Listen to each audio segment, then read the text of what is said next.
Ben Carson is one of the leading Republican presidential candidates. He has now said that the Holocaust could have been prevented if only Jews had guns in Nazi Germany.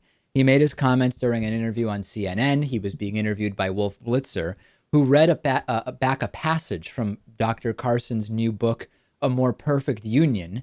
And in it, he says that Nazi authorities disarmed German citizens during the 30s before the Holocaust, saying, through a combination of removing guns and disseminating deceitful propaganda, the Nazis were able to carry out their evil intentions with relatively little resistance.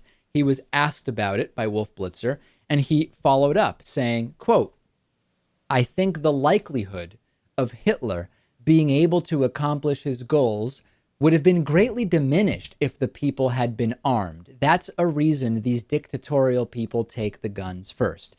This isn't a new idea. Carson is parroting it, but it's been a parroted idea for a long time that if only the Jews had guns, the Holocaust wouldn't have happened. It's been widely analyzed. It's been widely discussed.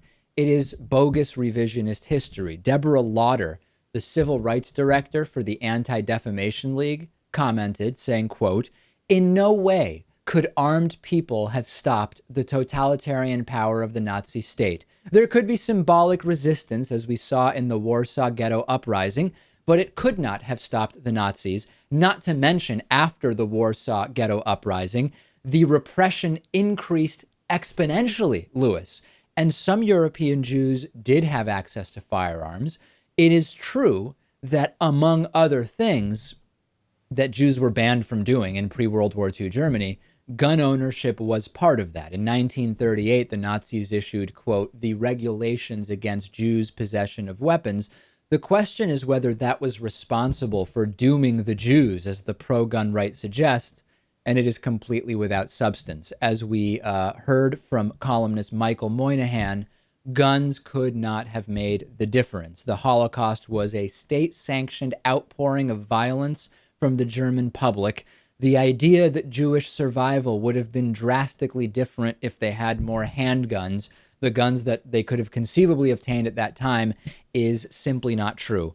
And this is part of a broader problem, Lewis, which is people see a problem and they see the solution as being a gun, which is very often not the solution.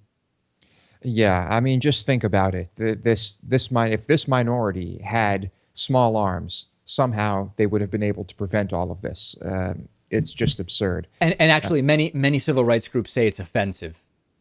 Well, I don't know if it's offensive. It's just, I mean, I'm not offended by that. I just think it's stupid. I think it's irresponsible to state that, and it's not based in fact. So I would say more irresponsible than offensive.